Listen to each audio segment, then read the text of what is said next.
Hello everyone, 100 days master class में आपका स्वागत है। मैं हूं आकांक्षा गुलाटी और आज की क्लास में हम बिजनेस स्टडीज़ के चैप्टर 1 जो ऑलरेडी कंसेप्चुअली तुम पूरा पढ़ चुके हो उसकी केस स्टडीज़ करने जा रहे हैं। केस स्टडी एक ऐसा पार्ट है बिजनेस स्टडीज़ का जिसमें बच्चा हमेशा डरता है क्योंकि क्वेश्चन अब डायरेक्ट ना आकर के पूरी स्टोरी वाइज आता है और उसका आंसर फ्रेम करना होता है। तो आज की क्लास में आपको सब कुछ सिखाऊंगी कि केस स्टडीज़ को रीड कैसे करते हैं, क्या स्ट्रक्चर होना चाहिए, कैसे पढ़ना चाहिए, कैसे आंसर फ्रेम करना चाहिए, सब कुछ। तो चलिए स्टार्ट करते हैं।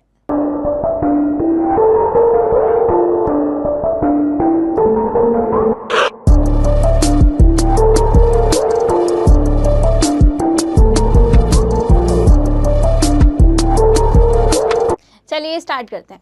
सबसे पहले क्वेश्चन स्टार्ट करने से पहले हम ये समझते हैं कि केस स्टडीज़ को कैसे पढ़ना चाहिए, कैसे उसके आंसर समझने चाहिए और कैसे हम उसके कॉन्सेप्ट में फाइंड आउट करेंगे। चलो जी, सबसे पहले क्या करो, हमेशा स्टार्ट करो क्वेश्चन से। Read the question first. देखो, हमारे पास जो केस स्टडी आती है उसमें ऊपर हमें एक सिचुएशन दे रखी होती है और नीचे उससे रिलेटेड एक क्वेश्चन पूछा होता है। और क्वेश्चन जनरली सबसे पहला क्वेश्चन होता है कि बताओ इसका कॉन्सेप्ट क्या है ना। अगर ये कॉन्सेप्ट जो है, अगर ये कॉन्सेप्ट जो है क्वेश्चन में गिवन है फिर तो बहुत अच्छी बात है। ठीक है, कॉन्सेप्ट से भी पहले मैं तुम्हें कहूँगी कि क्या फाइंड आउट करना है। इसमें से हमें सबसे पहले फाइंड आउट करना है कि कौन से चैप्टर की केस स्टडी है। अब समझो, अगर हमारे पास अभी तो हम चैप्टर 1 पढ़ रहे हैं तो हमें पता है कि चैप्टर 1 की केस स्टडी है, बट जब आप अपने फाइनल एग्जाम्स में जाओगे तो हमें नहीं पता होगा। हमारे पास 12 चैप्टर होंगे, 12 में से किसी भी चैप्टर की केस स्टडी हो सकती है। तो पहला टाइम आ जाता है कि आप क्वेश्चन के बेसिस पे थोड़ा सा एनालाइज करो कि कौन सा चैप्टर पता चल रहा है। अगर चैप्टर पता चल गया तो बहुत अच्छी बात है। चैप्टर से फाइंड आउट करो कि कौन सा टॉपिक या कौन सा कॉन्सेप्ट पूछा जा रहा है। देन आप उसके सब टॉपिक्स अगर सपोज हैं तो आप उन सब टॉपिक्स को याद कर सकते हो कि अच्छा इस टॉपिक में क्या क्या था, उसको पहले रिमेंबर करो। साइड में थोड़ा सा उसके बारे में ब्रीफ समरी लिख लो हल्की सी कि अच्छा इसमें ये चीज़ें थी, कितना भी शॉर्ट में लिख सकते हो। देन आप उसके आंसर को फ्रेम करने जाओगे। अब जब तुमने यहाँ पर चैप्टर, टॉपिक, सब टॉपिक, ये सब चीज़ें फाइनलाइज कर ली, अब नेक्स्ट काम क्या है तुम्हारा? अब नेक्स्ट काम है ma'am, read the case study carefully. ठीक है, और आई वुड रिकमेंड कि 1 से 2 बार तो पढ़ना ही है। ठीक है, कम से कम 1 से 2 बार। ऑफ कोर्स एक बार तो पढ़ोगे ही, 2 बार पढ़ोगे तो और अच्छा है, क्योंकि कई बार ना क्वेश्चन देख के हमें ऐसा लगता है अच्छा यही आंसर होगा, बल्कि यही है, पक्का यही है, बट फिर हम उसके 2-4 लाइन नीचे आते तो हमें लगता नहीं यार वो तो नहीं हो सकता। इसलिए केस स्टडी को कम से कम 2 बार पढ़ोगे तो तुम्हें एटलीस्ट ये आइडिया हो जाएगा कि हाँ जो सोच रहे हो वो बिल्कुल चीज़ सही है। ठीक है, तो पहला काम क्वेश्चन पढ़ो। क्वेश्चन में हमें चैप्टर समझना है, फिर कॉन्सेप्ट या टॉपिक समझना है, फिर उसके अंदर अगर कोई सब टॉपिक है तो वो समझना है। देन सेकेंड काम आ जाता है केस स्टडी को अच्छे से पढ़ो, कम से कम 2 बार तो पढ़ो। अब आ जाती है बात इसको राइट कैसे करना है ना। अब इसके आंसर फ्रेम की बात आती है कि आंसर को कैसे फ्रेम किया जाए। तो समझो, आंसर फ्रेम करते टाइम सबसे पहली चीज टू द पॉइंट आंसर्स। ऐसा नहीं है कि आप कोई कहानी सुना रहे हो, टीचर ने आपको कहानी दी है, वो तुमसे आंसर में कहानी लिखवाना नहीं चाहता, तो आपको टू द पॉइंट आंसर देना ही पड़ेगा। क्योंकि अगर फॉर एग्जांपल वो यहाँ से तुमसे कोई कॉन्सेप्ट पूछ रहे हैं तो उन्हें वो पता है कि इसका आंसर यही है, तुम उसकी कोई कहानी नहीं बना सकते, तुम्हें टू द पॉइंट आंसर देना पड़ेगा। अब क्या टॉपिक है वो फाइंड आउट करो केस स्टडी में से और उसको आंसर में लिख दो, फिर उसके आंसर की डेफिनेशन दे दो अगर कुछ अवेलेबल है तो। उसके बाद नेक्स्ट क्या चीज़ रहेगी, try to answer in points. ठीक है, ये बहुत ही अच्छा तरीका है जिससे तुम फाइंड आउट कर सकते हो कि कितना लिखना है। ठीक है, हमारे पास लिखने का तरीका है क्योंकि हमारे पास ना एक नंबर लिमिट भी होती है ना, वर्ड लिमिट होती है कि हमें कितने वर्ड्स का आंसर लिखना है। तो वर्ड्स का आंसर कैसे पता चलेगा? अगर 4 मार्क्स का क्वेश्चन है तो 4 पॉइंट्स लिखो, 6 मार्क्स का क्वेश्चन है तो 6 पॉइंट्स लिखो। इस तरीके से बेसिक आइडिया लगा के चलो। हो सकता है किसी क्वेश्चन में ना भी अप्लाई हो, बट 90% क्वेश्चंस में ये चीज़ अप्लाई होती है और उससे तुम्हें परफेक्ट आंसर मिल जाता है। ठीक है जी, ये ध्यान रखेंगे सब लोग कि केस स्टडी पढ़ते टाइम किस बातों का ध्यान रखना है। सबसे पहला काम क्वेश्चन से स्टार्ट करो, केस स्टडी से स्टार्ट बिल्कुल मत करो। क्वेश्चन से ऐसा नहीं कि क्वेश्चन पढ़ के सीधा चल दिए, नहीं, क्वेश्चन पढ़ के तुम्हें एनालाइज करना है, अच्छा ये कौन से चैप्टर का हो सकता है। अभी तो हम चैप्टर 1 के पढ़ रहे हैं तो तुम्हें पता रहेगा, बट बाद में जब पढ़ोगे, जब पेपर में जाओगे, जब हाफ ईयरलीज आएंगे या फिर फाइनल्स आएंगे, तो वहाँ पर तुम्हारे पास कोई एक चैप्टर थोड़ी ही ना होगा, तुम्हारे पास तो पूरी बुक होगी। अगर हाफ ईयरली भी आ रहा है तो उसमें 12 चैप्टर नहीं 6 चैप्टर तो आएंगे ही। तो चैप्टर 1 से 2 से 4 से 6 से 3 से किसी से भी हो सकती है ये स्टडी। तो पहले तो फाइंड आउट यही करना पड़ेगा ना कि कौन से चैप्टर से, तो चैप्टर फाइंड आउट करो, चैप्टर का टॉपिक फाइंड आउट करो, कॉन्सेप्ट फाइंड आउट करो, अगर उसके सब पॉइंट्स हैं, सब टॉपिक्स हैं तो वो फाइंड आउट करो। नेक्स्ट, फिर इसके बाद जैसे तुमने ये सब फाइनलाइज कर लिया, अब जब तुम केस स्टडी पढ़ोगे तो केस स्टडी पढ़ने के लिए 2 से 3 बार, मतलब 1 से 2 बार तो पढ़नी है। एक बार तो बेसिक पढ़ोगे ही, दूसरी बार भी मैंडेटरी ही समझ के पढ़ लेना, क्योंकि एक बार पढ़ चुके हो तो थोड़ा जल्दी जल्दी पढ़ पाओगे दूसरी बार, ताकि हम जो आंसर सोच रहे थे पहली बार में उसको कंफर्म कर सके, अपने आप में वेरीफाई कर सके, हाँ भाई जो हमने सोचा वही आंसर होना चाहिए। ठीक है, फिर आगे बात करते हैं कि इसको मैम आंसर फ्रेम करते टाइम 2 चीज़ों का ध्यान रखना है कि हमें आंसर टू द पॉइंट देना है। जितना ज़्यादा टू द पॉइंट आंसर दोगे उतना ज़्यादा तुम्हारे अच्छे नंबर आएंगे। ठीक है, क्योंकि अगर तुम कहानी सुना रहे हो, ठीक है, तो फिर कहानी सुनाकर तुम्हें नंबर नहीं मिलेंगे। अब तुम 11th में आ चुके हो, तुम बड़े बच्चे बन चुके हो, यहाँ पर अब वो वाली चीज़ नहीं चलेगी जैसे 9th में क्या करते थे, कोई चीज़ नहीं आ रही तो जितना मर्जी लिख दिया, नहीं, ऐसा नहीं चलेगा। यहाँ पर तुम्हें टू द पॉइंट आंसर लिखना पड़ेगा। उसके अलावा answer should be in points. ठीक है, आंसर को पॉइंट्स में लिखोगे, जितने पॉइंट्स लिखोगे उतने ज़्यादा मार्क्स मिलेंगे। अब मैं अगर कह रही हूँ पॉइंट्स, तो कोशिश करो कि ऐसे 2 पॉइंट्स या 3 पॉइंट जो भी लिख रहे हो वो आपस में अनरिलेटेड हो। ऐसा ना हो कि पॉइंट्स में लिख रहे हो लेकिन पहले पॉइंट का ही एक्सटेंशन है, लैंग्वेज घुमा के लिख दी इन अदर वर्ड्स, वो नहीं करना है यहाँ पर। ठीक है जी, चलो स्टार्ट करते हैं। अच्छा, एक चीज़ और, ये तो तुम्हारी केस स्टडी की बात हो गई, ये तो केस स्टडी की बात हो गई। अब केस स्टडी तो हम पेपर में जाके करेंगे। अभी हमारा काम क्या है, अभी हमारा काम तो मैम लर्निंग चल रहा है। तो लर्निंग करते हुए learning tips specifically for business studies बता रही हूँ। पहला, लर्न हेडिंग्स। ठीक है, learn headings as it is. कोशिश करो हेडिंग्स में कोई भी चेंज ना है। तुम अंदर की जो ट्रांसलेशन है, डिस्क्रिप्शन है, उसमें कोई चेंज कर सकते हो, अपनी लैंग्वेज में कन्वर्ट कर सकते हो, बट हेडिंग्स में कोई चेंज नहीं करेगा। तुम कोई भी बुक रेफर कर रहे हो, चाहे तुम एनसीईआरटी से पढ़ रहे हो, चाहे किसी रेफरेंस बुक से पढ़ रहे हो, चाहे तुम टीचर के नोट से पढ़ रहे हो, काम की बात क्या है कि तुम हेडिंग्स जो लिखवाए गए हैं वो हेडिंग्स तो एग्जैक्ट लिख के आने हैं तुम्हें। तो जब पढ़ते हो तो हमेशा हेडिंग्स को अच्छे से पढ़ोगे। उसके अलावा, ठीक है, उसके अलावा तुम विजुअलाइज कर सकते हो। मैम विजुअलाइज कैसे करें? विजुअलाइज के लिए तुम डायग्राम्स के थ्रू कर सकते हो। ठीक है, तुम डायग्राम्स कैसे बना सकते हो? मैम फ्लो चार्ट्स को यूज़ कर सकते हैं हम। फ्लो चार्ट्स को यूज़ करके तुम अगर अच्छे से लर्न करोगे तो आराम से लिख पाओगे।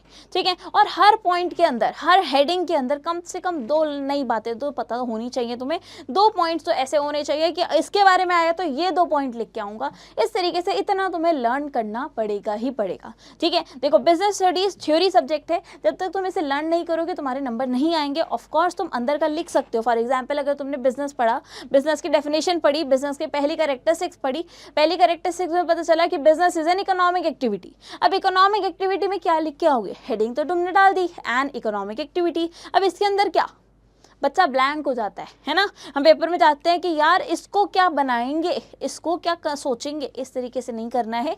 कोई भी 2 चीज़ें लर्न करके जाओ, 2 लाइनें जो तुम्हें इजी लग रही हो, कहीं से भी निकालो, किसी भी बुक से निकालो, लेकिन 2 लाइनें ऐसी लर्न करके जाओ जो तुम एकदम से बना पाओ। अगर मान लो 2 तुमने लिखी, 1 नई बनानी है तो तुम बना लोगे, बट अगर 1 भी तुम्हें नहीं आती होगी तो पूरा पैराग्राफ नहीं लिख पाओगे।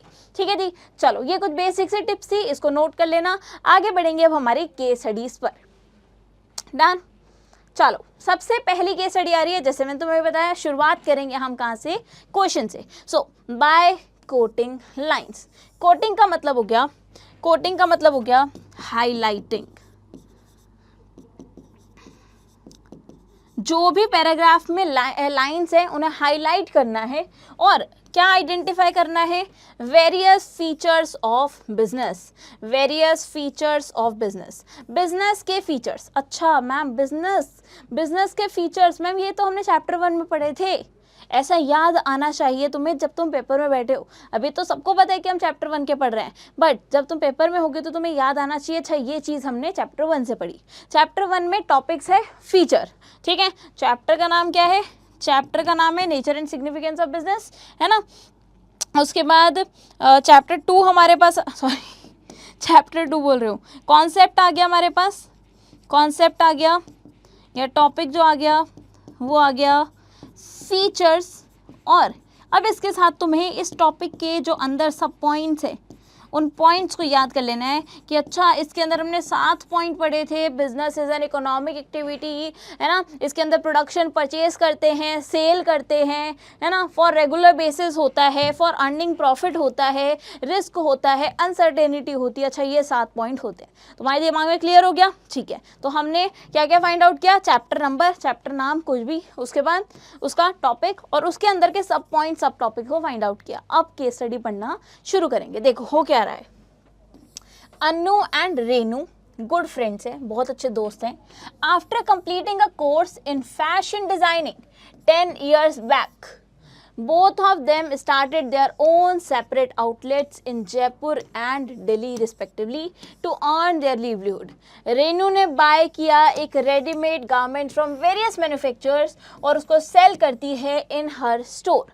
हाउएवर अनु डिज़ाइन कर रही है अपने रेंज ऑफ क्लोथ्स को, she get them made through her team of designers and sell them directly under the brand name Eleganza. Although both of them are making good returns on their investment, but in the past they have also incurred huge losses due to change in customer taste and fashion. Also, despite being in business for such a long time, they cannot say with certainty. Certainty मतलब वो एकदम surety से नहीं कह सकते as to what amount of profit will be earned by them in future. मतलब इतने time तक 10 साल से बिजनेस करने के बाद भी आज वो ऐसे श्योरिटी से नहीं कह सकते कि इतना प्रॉफिट तो हम आराम से कमा लेंगे, ऐसी श्योरिटी नहीं है। केस स्टडी समझ आई? मैम थोड़ी थोड़ी आई। अब तुम्हारा काम क्या है, फटाफट से यहीं पे वीडियो को पॉज करो, जल्दी से एक बार पूरी की पूरी केस स्टडी रीड करो, जल्दी से पॉज करो, बिल्कुल बढ़िया पढ़ो अभी से। हाँ, तो पढ़ के क्या समझ में आया कि मैम अनु और रेनू दो फ्रेंड्स थे, 10 साल पहले उन्होंने फैशन डिज़ाइनिंग का बिजनेस किया था। अनु ने कहा कि दोनों ने मिलकर अपने पर्सनल आउटलेट चलाए, इन्होंने अपने शोरूम चलाए। पहली जो अनु थी वो एक जगह से सामान खरीदती थी और आके बेच देती थी, जबकि रेनू क्या करती थी, सामान खुद बनाती थी और बना करके बेच देती थी। ये इन्होंने किया। इन्होंने साथ में क्या फीस किया कि स्टार्टिंग में चाहे आज तो ये प्रॉफिट कमा रहे हो, बट पहले तक इन्होंने बहुत सारे लॉसेस किए हैं, लेकिन आज भी ये नहीं कह सकते श्योरिटी के साथ कि ये फ्यूचर में कितना प्रॉफिट कमाएंगे। चलो जी काम आता है हमारे पास। हमारा काम क्या है, हमें फीचर्स ऑफ बिजनेस से मतलब है, फीचर्स ऑफ बिजनेस। सबसे पहला क्या था, एन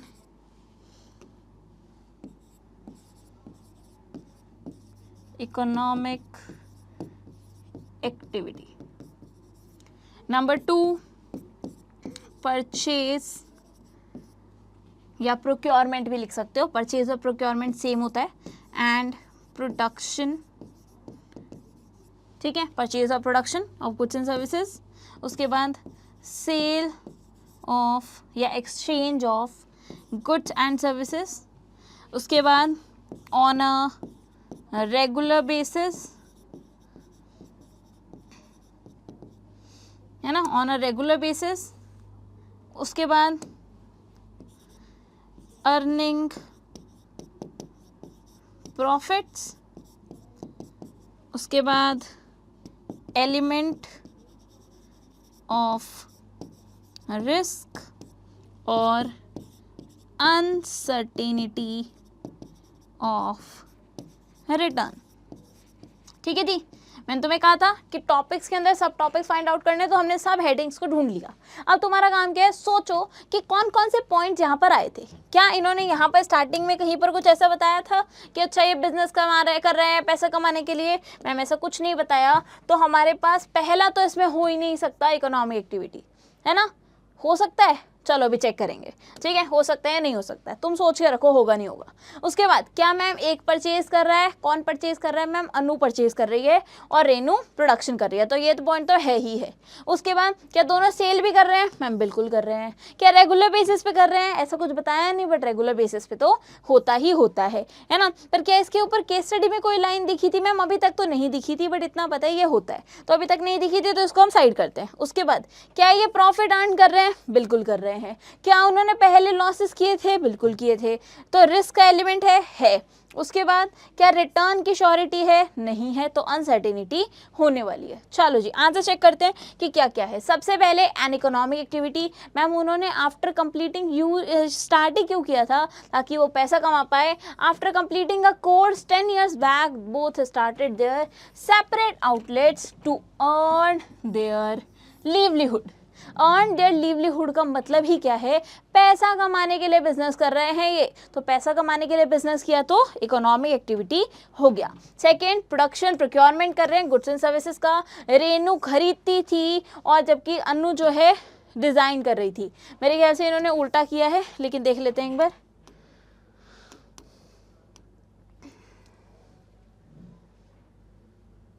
हाँ रेनू जो है वो खरीद रही थी, ठीक है जो भी कर रहा था। उसके बाद एलिमेंट ऑफ रिस्क है ना, रिस्क है यहाँ पर। रिस्क कैसा, बोथ ऑफ देम आज तो अच्छा रिटर्न कमा रहे हैं, लेकिन उन्होंने पहले ह्यूज लॉसेस किए थे। उसके बाद अनसर्टेनिटी है, बीइंग इन बिजनेस बहुत टाइम से हैं, उसके बाद भी आज ये श्योरिटी नहीं कर सकते। बट मैम इन्होंने सेल भी तो किया था, क्या सेल वाला पॉइंट में भी तुम इसमें यहाँ पर लिख सकते हो, and sell them directly into the brand name Eleganza, ये वाली बात आ जाएगी। ठीक है जी, ये वाली बात आ जाएगी। देखते हैं और कोई पॉइंट है क्या, नहीं मैम 4 पॉइंट है। वैसे इसका 5वां भी बनाया जा सकता था, तो इकोनॉमिक एक्टिविटी भी है, प्रोडक्शन परचेज भी है, सेल की लाइन तुम लिख सकते हो मैम। रेगुलर बेसिस तो बिल्कुल नहीं था, अर्निंग प्रॉफिट वाला भी कुछ नहीं था, क्योंकि इसको हमने यहाँ पर ऐड कर दिया है ना, तो इसको भी हम यहाँ से हटा सकते हैं। इसके बाद नेक्स्ट हमारे पास आ जाएगा एलिमेंट ऑफ रिस्क और अनसर्टेनिटी ऑफ रिटर्न। तो यहाँ से हमें पता चला कि मैम 1 2 है ना, इसको अगर लिखना चाहो तो तुम लिख सकते हो 3, उसके बाद 5 हो गए। ये 5 पॉइंट से जो हमारे को केस स्टडी में दिखे। अब आंसर लिखा कैसे हमने, ध्यान से देख लो आंसर कैसे लिखा। सबसे पहले हमने बेसिक हेडिंग डाली कि फीचर्स लिख रहे हैं, उसके बाद पहली हेडिंग उसकी लाइन कोट करी, देख रहे हो, inverted comma double inverted comma use किया हमने, और कुछ नहीं करना, बहुत आसान है, लाइन कॉपी किया है हमने। बोथ ऑफ देम यहाँ से लिखा हमने, आफ्टर कंप्लीटिंग देयर कोर्स, देखो जी,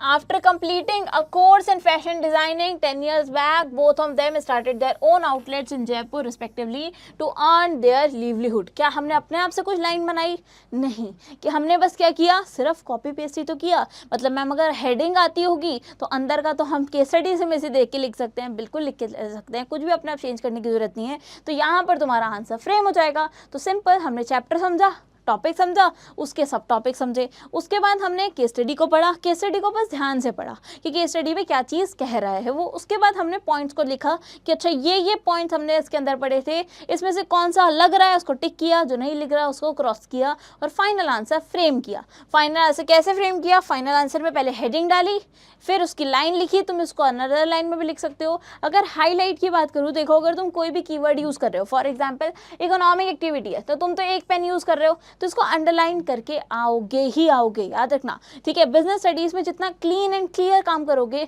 उतना ज़्यादा तुम्हें अच्छे नंबर मिलेंगे, ठीक है जी। तो इस तरीके से तुम्हें आंसर फ्रेम करना था केस स्टडी नंबर 1 का। देख लो अच्छे से, रीड कर लो, कोई दिक्कत है तो पूछ लो, ठीक है।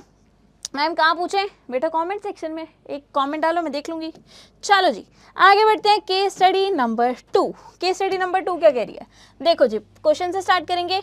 Identify and explain different kind of industries. अच्छा मैम इंडस्ट्रीज, तो वापस से चैप्टर 1 से क्वेश्चन है, उसके अंदर हमने पढ़ा था बिजनेस में 2 चीज़ें होती है, इंडस्ट्री होता है, कॉमर्स होता है, तो ये डिफरेंट काइंड ऑफ इंडस्ट्री पूछ रहे हैं, ठीक है जी। तो ये टॉपिक हो गया हमारा इंडस्ट्री, इसके अंदर के सब टॉपिक्स हो गए हमारे पास। कौन कौन सी इंडस्ट्री होती है मैम, प्राइमरी होती है, है ना। प्राइमरी के भी 2 होते हैं, उसके बाद सेकेंडरी होती है, सेकेंडरी के भी 2 होते हैं, और मैन्युफैक्चरिंग होती है, कंस्ट्रक्शन मैन्युफैक्चरिंग के 4 और होते हैं। उसके बाद टर्शरी भी होती है, बट टर्शरी में तो कुछ ऐसा खास लिखा नहीं है, हमने कुछ बेसिक सी बातें बताई गई हैं। चलो जी, इस पे रिलेटेड कुछ आंसर आने वाला है। अब क्वेश्चन पढ़ेंगे, अब केस स्टडी को अच्छे से डिटेल में पढ़ेंगे कि क्या कह रहा है। India is currently the 3rd largest producer of eggs by weight and the 6th largest producer of chicken meat in the world. The meat production in India has grown by a brisk of 10% and egg production by 5% over the past 10 years. By 2030, over 40% of India's population will be urbanized and the number of working women is likely to double. This could significantly boost the market for frozen foods की demand बढ़ने वाली है, including poultry products. But the potential is constrained by the recurring incidents of disease in poultry products. लेकिन इस increase को हम संभाल नहीं पा रहे क्योंकि बहुत सारे इंसिडेंट्स हो रहे हैं जहाँ पर हम डिसीजेस देख रहे हैं पोल्ट्री प्रोडक्ट्स में। ठीक है, कोई अवेयर नहीं है फ्रोजन फूड्स को लेकर के और राइजिंग फीडिंग कॉस्ट को लेकर के, कुछ भी अवेयरनेस नहीं देख पा रहे। चलो जी मैम, इसमें इंडस्ट्री की बात कहाँ से आई? इंडस्ट्री जैसे तो कुछ फील ही नहीं हुआ। दोबारा से वही सेम चीज़, वीडियो को यहीं की यहीं पोस्ट करो और एक बार पढ़ो, केस स्टडी को अच्छे से पढ़ो, तुम्हें समझ में आएगा। देखो इसमें क्या हो रहा है, इसमें क्या हो रहा है, देखो इसमें यहाँ पर क्या हो रहा है, क्या हो रहा है, क्या हो रहा है मैम, मीट प्रोडक्शन की बात हो रही है ना। मीट प्रोडक्शन की बात हो रही है कि मीट प्रोडक्शन इतने से बड़ा, एग प्रोडक्शन बड़ा। मीट प्रोडक्शन, एग प्रोडक्शन कौन सी इंडस्ट्री का पार्ट है? बताओ जल्दी से। मीट प्रोडक्शन, एग प्रोडक्शन कौन सी इंडस्ट्री है? मैम हम कुछ नेचुरल रिसोर्सेज से लेकर आ रहे हैं कहीं ना कहीं है, तो ये हमारी प्राइमरी इंडस्ट्री का पार्ट हो जाएगी। आगे फिर यहाँ पर फ्रोजन फूड्स की बात हुई, फ्रोजन फूड्स की डिमांड बढ़ रही है, तो फ्रोजन फूड्स कहाँ से आएंगे मैम? ये कन्वर्ट किए जा रहे हैं ना, ये मैन्युफैक्चर हो रहे हैं ना, तो ये सेकेंडरी इंडस्ट्री की बात हो जाएगी और इसके अंदर भी मैन्युफैक्चरिंग की बात हो जाएगी। ठीक है जी, डन। तो ये 2 टॉपिक्स मुझे मिले कि डिफरेंट काइंड ऑफ इंडस्ट्री में इसकी बात हो रही है। आगे बढ़ते हैं, अब और क्या लिखना है, और हमें लिखना है मैम स्टेट द कैटेगरीज। हमने फाइंड आउट कर लिया प्राइमरी है, सेकेंडरी है, और इसकी कैटेगरी लिखनी है। बताओ जी प्राइमरी की कौन सी कैटेगरी, जल्दी से कमेंट में आंसर लिख के बताओ कि प्राइमरी इंडस्ट्री की कौन सी कैटेगरी यहाँ पे है। प्राइमरी इंडस्ट्री की 2 कैटेगरीज होती है, जेनेटिक इंडस्ट्री और एक्सट्रैक्टिव। यहाँ पर कुछ एक्सट्रैक्ट किया नहीं मैम, हम प्लांट्स और एनिमल्स को यूज़ करते हैं तो हमारी जेनेटिक इंडस्ट्री होती है। सो मीट प्रोडक्शन, एग प्रोडक्शन, ये सब कहाँ से आ रहा है? एनिमल से आ रहा है, इसलिए ये भी हमारी जेनेटिक इंडस्ट्री का पार्ट हो जाएगा। देन फ्रोजन फूड्स की बात कही थी, तो ये तो मैंने तुम्हें बता दिया कि सेकेंडरी है और मैन्युफैक्चरिंग इंडस्ट्री हो जाएगा। देखो जी आंसर कैसे लिखना है। सबसे पहले तुमने लिखा number 1, the different kind of industry जो डिस्कस किए जा रहे हैं वो कौन कौन से।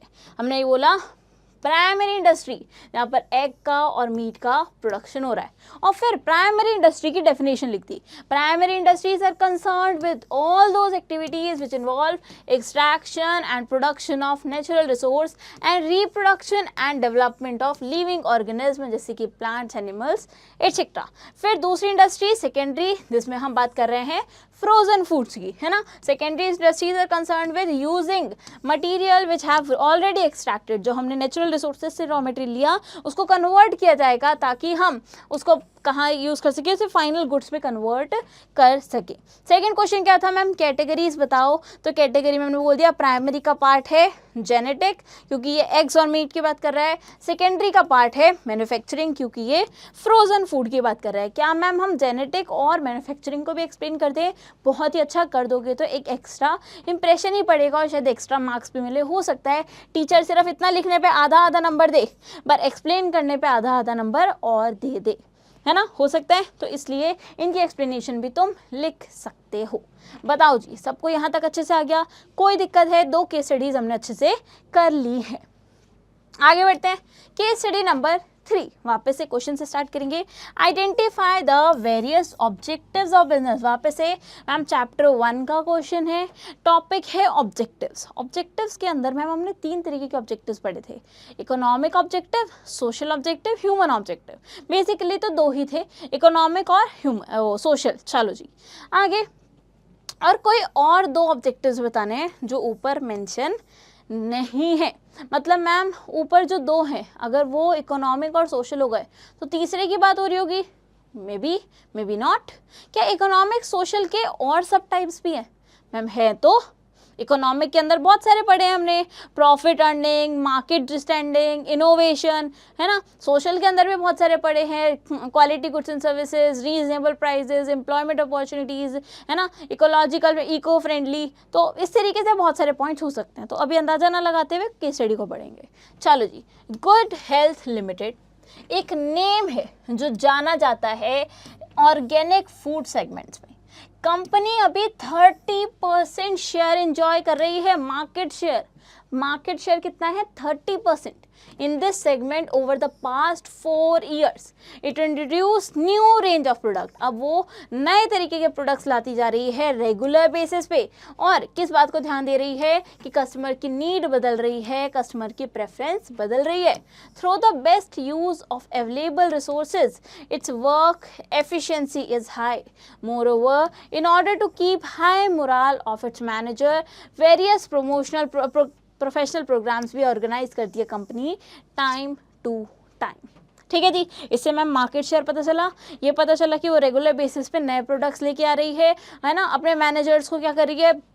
एफिशिएंट रखने के लिए उनको प्रोफेशनल प्रोग्राम्स ऑर्गेनाइज कर रही है, उनका मोराल बढ़ा रही है और कस्टमर की नीड्स के अकॉर्डिंग बदलाव लेके आ रही है। तो क्या ऑब्जेक्टिव्स हैं मैम? सबसे पहले ये तो पता चल गया कि इकोनॉमिक में से ही है। तो पहला मार्केट स्टैंडिंग कैसे भी बताया था ना, 30% मार्केट शेयर है उनका, वो मार्केट में एक अच्छा खासा स्टैंड करते हैं, एक अच्छा खासा पोर्शन उनके पास है।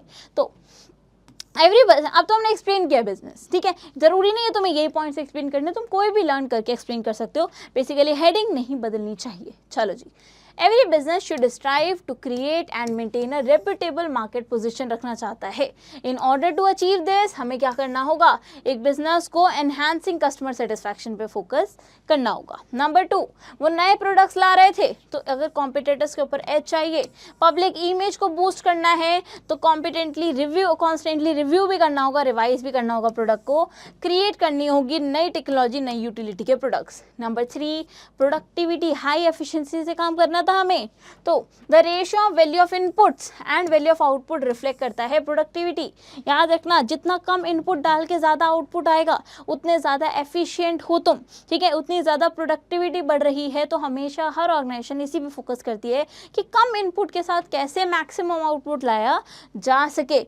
और मैनेजर परफॉर्मेंस के लिए क्या ऑर्गेनाइज कर रहे थे वो? मैनेजर परफॉर्मेंस के लिए ऑर्गेनाइज कर रहे थे प्रोफेशनल प्रोग्राम्स, है ना। तो मैनेजर परफॉर्मेंस एंड डेवलपमेंट एक इंपॉर्टेंट ऑब्जेक्टिव है क्योंकि वही कोऑर्डिनेट करेगा बिजनेस एक्टिविटी को। देयरफॉर वेरियस प्रोग्राम उनमें लेके आने चाहिए जो मोटिवेट करें उनको और वो एक्टिवली काम करते रहें।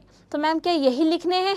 अगर तुम्हें लग रहा है इसके अलावा कोई ऑप्शन लग रहा है, तुमने कोई और पॉइंट पढ़ा है जो इस पर रेलिवेंट है, तुम वो लिख सकते हो, पर ये तो बेसिक है। मुझे लगता है यही सारे पॉइंट्स हैं और यही आने चाहिए इसके आंसर में। अब नेक्स्ट क्वेश्चन आता है कि कौन से नहीं थे, तो ऐसे तुम्हें बहुत सारे पॉइंट्स हैं जो इसमें नहीं आए, कोई भी लिख दो। हमने कहा डिज़ायर्ड क्वालिटी की गुड्स होने चाहिए, एम्प्लॉयमेंट होने चाहिए, रीजनेबल प्राइस पे होनी चाहिए, है ना, हमारे वर्कर्स के लिए अच्छी वर्किंग कंडीशंस होनी चाहिए, है ना, और क्या हो सकता है, इको फ्रेंडली टेक्निक्स को यूज़ करना चाहिए, इन्वायरमेंट का ध्यान रखना चाहिए, कम्युनिटी वेलफेयर के लिए काम करना चाहिए। तो बहुत सारे पॉइंट्स हैं जो हमने पढ़े हैं, तो उसमें से कोई भी यहाँ पर 2 ऑब्जेक्टिव्स तुम लिख सकते थे। ये वाले पॉइंट में तुम्हें अपनी मतलब एक्स्ट्रा थिंकिंग को शो करने का मौका मिलेगा, बट केस स्टडी में तुम सिर्फ वही चीज़ें लिख सकते हो जो रेलिवेंट टू द क्वेश्चन है। जैसे मैंने तुम्हें कहा कि टू द पॉइंट आंसर लिखना है, तो ये हर वो पॉइंट है जिससे इसका रेलिवेंट है ना, जिससे इसका केस स्टडी से कुछ ना कुछ लाता है। अगर केस स्टडी से कोई लेना देना नहीं है तो यहाँ पर पॉइंट्स तुम नहीं लिख पाओगे पॉइंट नंबर 1 में। ठीक है जी, चलो आगे बढ़ते हैं। केस स्टडी नंबर 4, वापस से क्वेश्चन से स्टार्ट करेंगे। सबसे पहले है ऑक्सिलरीज टू ट्रेड। याद आ क्या? इंडस्ट्री, कॉमर्स में भी 2, trade, auxiliaries to trade. Auxiliaries to trade क्या था मैम? ऑक्सिलाइज ट्रेड थी वो सारी एक्टिविटीज़ जो ट्रेड को स्मूथ बनाती है, स्मूथ फ्लो करती है of transferring the goods from place of production से प्लेस ऑफ कंजम्पशन तक।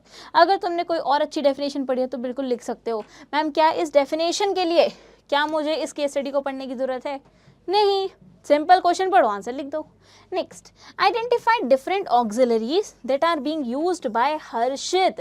अब सेकंड क्वेश्चन का इससे लेना देना है कि हर्षित ने कौन सी यूज़ करी। तो सबसे पहले तो सोच लो कौन कौन सी है हमारे पास। हमारे पास मैम ऑक्सिलरीज में आती हैं, एक होती है ट्रांसपोर्ट, वेयर हाउसिंग, उसके बाद कौन सी होती है? उसके बाद होती है ma'am banking, banking and finance भी कह सकते हो, इंश्योरेंस, एडवर्टाइजिंग, कम्युनिकेशन, है ना, बहुत सारी हो सकती हैं। तो जो भी हमने पढ़ रखी है उनमें से कोई भी यहाँ पर आ सकती है। अब केस स्टडी पढ़ेंगे। हर्षित एक वेल नोन डिपार्टमेंट स्टोर चलाता है दिल्ली में। वो सामान लेके आता है different kind of products country के हर कोने से, रेलवे, रोडवेज, एयरवेज को यूज़ करके। मैम मुझे कीवर्ड मिला मुझे रोडवेज, रेलवेज एंड एयरवेज से। चलो आगे बढ़ते हैं। ही ऑल्सो ओन्स, वो क्या ओन करता है मैम? वो ओन करता है गो डाउन। यहाँ से भी मुझे कीवर्ड मिला कि ये गो डाउन को ओन करता है जहाँ पर अपने स्टॉक को रखता है। इसके पास एक इंश्योरेंस पॉलिसी भी है 10 करोड़ की अपने बिजनेस के लिए। इसने एक लोन भी ले रखा है 2 लाख का अपनी फाइनेंशियल नीड्स के लिए। और ये इंफॉर्मेशन भी लगाता है, कहाँ पर? होर्डिंग्स लगवा रहा है, बिलबोर्ड्स लगवा रहा है। तो मैम इन सबको देखकर तो मुझे बहुत सारी चीज़ें समझ में आ गई। जल्दी से बताओ, तुम्हारा काम आ गया। कमेंट में फटाफट से लिख दो, जल्दी से लिख दो। बताओ कौन कौन सी लग रही है मैम? जहाँ पर ये रोडवेज, रेलवेज को यूज़ कर रहा है तो ये तो हो गया ट्रांसपोर्ट, है ना। जहाँ पर ये गो डाउन को यूज़ कर रहा है वो हो गया वेयर हाउसिंग। उसके बाद जहाँ पर इंश्योरेंस को यूज़ कर रहा है वहाँ तो इंश्योरेंस ही हो गया। जहाँ लोन है वहाँ बैंकिंग हो गया। और जहाँ पर इंफॉर्मेशन है मैम वहाँ पर एडवर्टाइजिंग हो जाएगा। ठीक है जी, चलो जी देखो इसका आंसर। सबसे पहले ऑक्सिलाइज टू ट्रेड की कोई भी रेलिवेंट डेफिनेशन जो भी तुमने लर्न करी हो वो एज इट इज़ लिख के आ सकते हो। सेकंड, डिफरेंट काइंड्स कौन से हैं? सबसे पहला ट्रांसपोर्ट, और दोबारा से देखो इन्वर्टेड कॉमा के अंदर एग्जैक्ट लाइन कोट करी है। मैं अपनी मर्जी से करी क्या? यहाँ पर कहीं तो लिखा था कोटिंग लाइंस। जब भी ये वर्ड देखोगे तो लाइन कोट करके आनी है। इसके नंबर होते हैं, नहीं कोट करी तो नंबर कट जाएंगे। ठीक है जी, तो इसको कोट करके आना ही आना है। देखो तो कोट कर दी, एग्जैक्ट लाइन हमने लिख दी। देन वेयर हाउसिंग, जहाँ पर उसके पास गो डाउन था। इंश्योरेंस, जहाँ पर उसने इंश्योरेंस पॉलिसी ली थी। बैंकिंग, जहाँ पर उसने लोन लिया था। और एडवर्टाइजिंग, जहाँ पर वो इन्फॉर्मेशन को प्लेस कर रहा था। इस तरीके से हमने आंसर को प्रेजेंट कर दिया। मुझे बताओ मुश्किल लगा अभी तक? कुछ मुश्किल लग रहा है तुम्हें या ऐसा लग रहा है कि नहीं मैम तो आसान ही है, ऐसे तो कुछ मुश्किल नहीं है? अगर तुम्हें आसान लग रहा है तो बहुत अच्छी बात है। नेक्स्ट टास्क क्या है तुम्हारा? इन सारे क्वेश्चंस को तो करना ही है, उसके अलावा अपनी बुक उठाओ, कोई भी रेफरेंस बुक जो भी तुम फॉलो करते हो उसमें जो केस स्टडीज़ लिख रही हैं उसको इसी पैटर्न में सॉल्व करने की कोशिश करो, तुमसे पक्का हो जाएंगी। चलो आगे बढ़ते हैं। Next, define the term business risk. Ma'am इसका केस स्टडी से कोई लेने देना ही नहीं है।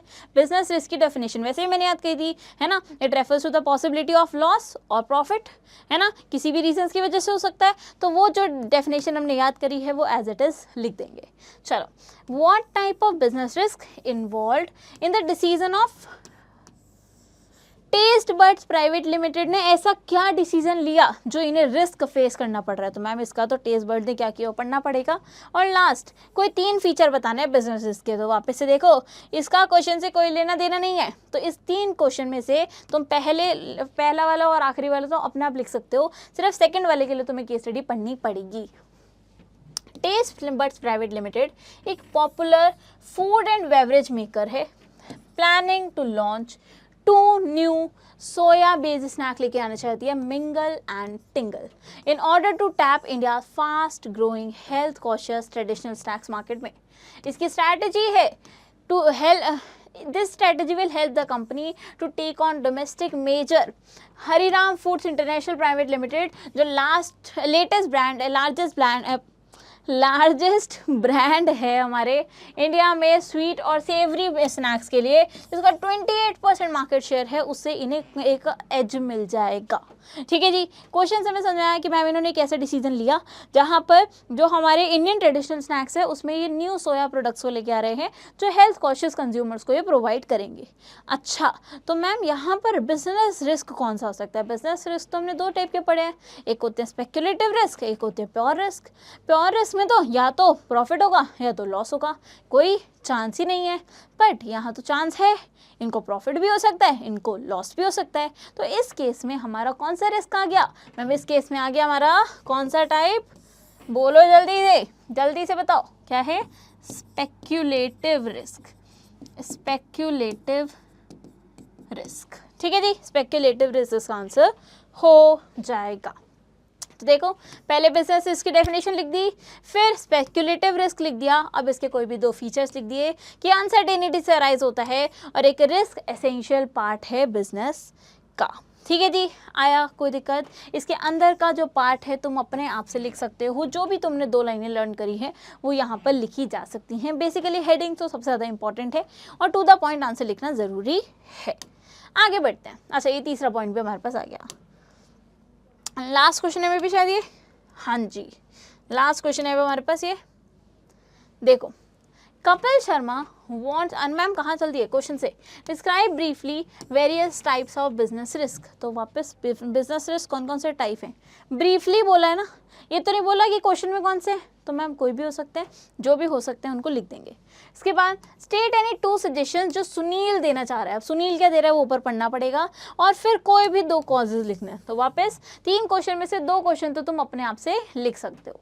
Kapil Sharma wants to start a business of fashionable items, but he is hesitating to go ahead with his plans because of various kinds of risks which are inherent in every business. He consulted his friend Sunil इस regard में for guidance about ways to overcome effectively, है ना। तो इसने देखा कि जब मैं बिजनेस कर रहा हूँ तो बिजनेस में बहुत तरीके के रिस्क आ सकते हैं, तो सुनील से पूछने गया कि तुम बताओ मैं इसके लिए क्या कर सकता हूँ। तो हमने कहा, क्या सुनील ने क्या कहा एक बार पढ़ेंगे। देखो, सबसे पहले तो 2 रिस्क थे, स्पेक्यूलेटिव और प्योर।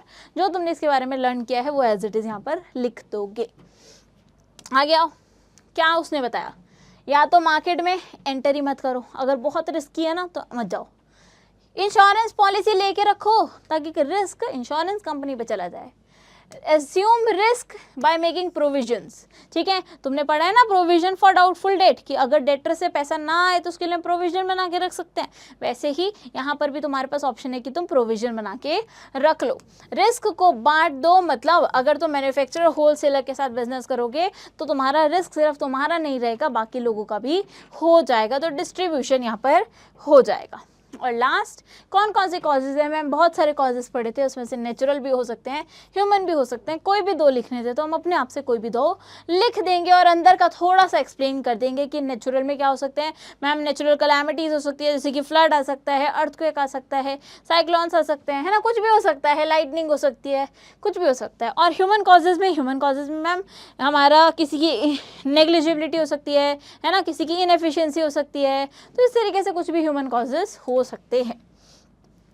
नेक्स्ट आ रहा है हमारे पास last question, identify different types of economic activities. अब याद करो, चैप्टर 1 टॉपिक कौन सा? इकोनॉमिक एक्टिविटी, और उसके टाइप्स। मैम इकोनॉमिक एक्टिविटी के कौन से टाइप्स है? सोचो सोचो सोचो, कौन से टाइप्स है? कमेंट्स में लिखो अगर आ गया तो, जल्दी से बताओ। चलो, 3 टाइप्स हैं, और वो भी जो अबव पैराग्राफ में है, मतलब इसका केस स्टडी से मैम पूरा लेना देना है, तो केस स्टडी बिना पढ़े काम नहीं चलेगा। 3 friends, Arun, Tarun, Varun, different type of activities में चल रहे हैं to earn their livelihood. Arun कह रहा है कि मैं जो ऑक्यूपेशन परफॉर्म कर रहा हूँ, मैं जो काम कर रहा हूँ, उसमें ट्रांसफ़र ऑफ इंटरेस्ट तो पॉसिबल ही नहीं है। मतलब मैं अपना जो जॉब है वो किसी और को ट्रांसफ़र नहीं कर सकता, अपना काम दूसरे को ट्रांसफ़र नहीं कर सकता, ठीक है।